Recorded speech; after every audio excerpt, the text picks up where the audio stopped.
Suvalkų lietuviška mokykla žengia pirmyn. 2023 m. gruodžio 8 d. buvo iškilmingai atidaryta Suvalkų lietuviška pagrindinė mokykla. Tai istorinis įvykis viso krašto lietuviams, labai lauktas, ilgam išliksantis atmintyje. Šiemet mokykloje veikia jau 2 klasės, tačiau numatomas nuoseklus šios švietimo įstaigos augimas, nes Suvalkuose veikiantį lietuvių darželį šiemet lanko jau 40 vaikų. Mokyklos, kaip ir darželio steigėjas, yra vyskupo Antano Baranausko fondas Lietuvių namai. Šiuo metu yra baigiamas mokyklos 2 aukšto remontas bei prasidėjo priestato vaikų darželiui darbai. Suvalkų lietuvių pagrindinė mokykla šiemet pradėjo 2 mokslo metus, nors iš tikrųjų tai pirmas mūsų rugsėjis, kadangi mokykla atidaryta 23 metų gruodžio 1 dieną. Tai vat ta rugsėjo 1 oficiali šiemet pas mus buvo 1 kartą. Na ir jau mūsų mokyklėlį 2 klasės, 1 ir 2. Tai jeigu praeitais metais turėjom tuos 3 pirmokus, tai jau šiemet mokykloje mokosi 8 vaikučiai, o kaip matom pagal darželio vaikų skaičių, pagal tėvų norą, deklaracijas, tai tų vaikų tik tai daugės į priekį ir tuo džiaugiamės. Ir praktiškai dėl to ir buvo organizuojama ir vyksta statybo šitos mokyklos, kadangi yra toks poreikis. Darželinukai, kurie išaugs iš darželio, ateis mokytis mokyklą. Jeigu bendrai paėmus, tai mes šiai dienai turim beveik 50 vaikų, kurie Suvalkuose mokosi švietimo įstaigose su lietuvių dėstomąja kalba. Tai yra lietuvių vaikų darželyje ir Suvalkų lietuvių pagrindinėje mokykloje. Šiandien buvom parke, pasitikom rudenėlį. Taip, vaikai? Taip. Ką parke veikiam? Pasakykit, Dominikai, ką parke darėm? Rinkom lapus. Ką dar rinkom? Žiūrėkit, kas čia yra? Kankorėžiai. Taip, garsiai, drąsiai vaikučiai. Ką dar radot? Pasižiūrėkit, taigi čia mes turim visą gerybę. Ką čia dar radom? Kaštanus. Taip, va. O šičia atsimenat, kas čia yra? Šermukšniai, taip. Ir ką mes dabar čia piešam? O ką mes tų lapų prisirinkot, pasakykit pirmą. Ką dabar piešam? Taip. Mišką. Taip, bet dažom pirmą lapus įvairiom rudeninėm spalvom, spaudžiam ant lapo ir bus mūsų miškas. Taip. O paskui miške kas augs? Grybai. Grybai. O ar atsimenat, kokie yra grybai miške? Kokie grybai auga? Baravykai. Taip, kokie dar? Toks raudonas su baltais taškais dideliais. Musmirė. Taip, o dar kokius žinot grybus? Ant kelmų daugiausia.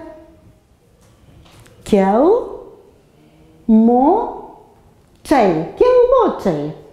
Ir taip atrodo mūsų pamoka. Dirbam. Mano vardas Dominikas. Spalvinu lapus. Mano vardas Gabrielė. Mokausi 2 klasėje ir man per pertraukas labai patinka žaisti su draugais. Ir sportuojam.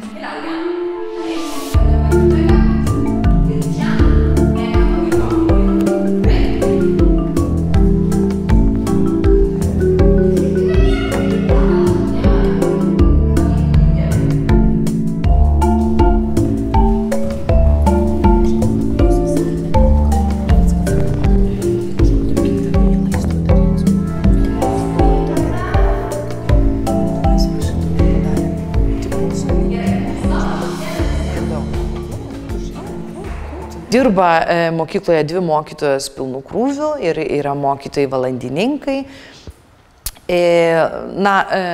Labai tikėjomės, kad pavyks gal visą pastatą šiam rugsėjui pritaikyti ir priestatą pastatyti ir įrengti, bet dėja labai ilgai vyko dokumentų tvarkymo procesas, mes iš paveldosaugos laukiam pusę metų leidimų, tai šitas procesas prasitęsė, bet turim vilties, kad dabar tikrai viskas bus gerai. Noriu padėkoti gerbiamam konsului, kuris tikrai mus paremė ir padeda ir palaiko visais tokiais sunkiais klausimais juos sprendžiant, kadangi visgi to užnugario tokio politinio mūsų mokyklos statyboms ir tolesniam darbui tikrai reikia.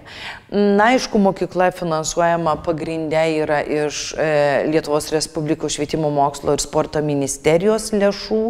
Ateina mokinio krepšelis, kaip ir į kiekvienam vaikui priklausantis iš Lenkijos vyriausybės, bet jis aišku nėra pakankamas, kad šita mokykla galėtų funkcionuoti. O perspektyvos, kaip matom, yra didelės, mums reikalingas pastatas ir turim vilties, kad kitų metų rugsėjai mes jau pradėsim darbą ir darželinukai, ir mokyklinukai šičia mokykloje. Darbas įprastas, vaikučiai turi pamoką, susirenka iš ryto, yra svetainė, vaikai, kurie važinėja iš aplinkinių kaimų, nes yra ne tik Suvalkų miesto vaikučiai mokosi mūsų mokykloje, bet ir iš aplinkinių vietovių, tai jie autobusiuku atvežami į mokyklą. Kol kas atrodo viskas gerai, sėkmingai, didžiausias mūsų skausmas, tai dabar kuo greičiau turėti tas patalpas. Aišku, yra ir vadovėlių klausimai, ir visi kiti, bet visa tai yra išsprendžiama, jeigu yra noras, jei yra susikalbėjimas, tai aš linkiu, kad šita įstaiga sėkmingai pradėjusi pernai gyvuoti, beje, jinai taip simboliškai buvo atidaryta, nes prieš 70 metų, 53-aisiais Suvalkuose būtent buvo įsteigta lietuviška klasė vidurinėje mokykloje, kuri davė tuos pirmus žingsnius ir pagrindus steigti Punsko licėjų, tai kad po tų 70 metų Suvalkuose lietuviai atrado dar jėgų, noro ir ryžto, ir kad atidaryta buvo ta mokykla, tai čia turbūt visos mūsų bendruomenės pastarųjų metų vienas didesnių laimėjimų. Jo nebūtų be tėvų, be jų sąmoningumo, be jų noro, be jų tokio bendradarbiavimo su lietuviškom organizacijom, su įstaigom. Tai ačiū visiems linkiu gerų darbingų ir kūrybingų mokslo metų, ir padėko žodžiai, aišku, Lietuvai, kad mes visą laiką šitas mūsų Punsko Seinų Suvalkų kraštas yra nepamirštas ir palaikymas visokiojopas yra, o ypatingai tas finansinis, tai esam tikrai labai dėkingi.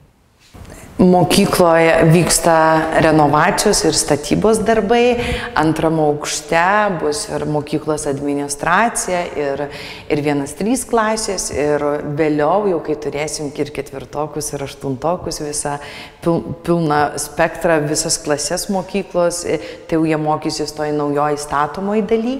Tam priestate jisai mums būtinas dėl kelių dalykų ir dėl techninių dalykų, bet visų pirma dėl vietos. Pirmam aukšte planuojam, kad bus vaikų darželis, ilgainiui vaikų lopšelis. Antras aukštas bus skirtas klasėms, mokyklos salėms, patalpoms ugdymui vyresnių klasių vaikams. O rūsyje bus techninės patalpos, rūbinės ir visa kita. Tai tų darbų dar tikrai labai daug, bet mes tikim, kad rugsėjo mėnesį mes jau susitiksim čia pilnai pastatytoje, išremontuotoje ir įrengtoje mokykloje.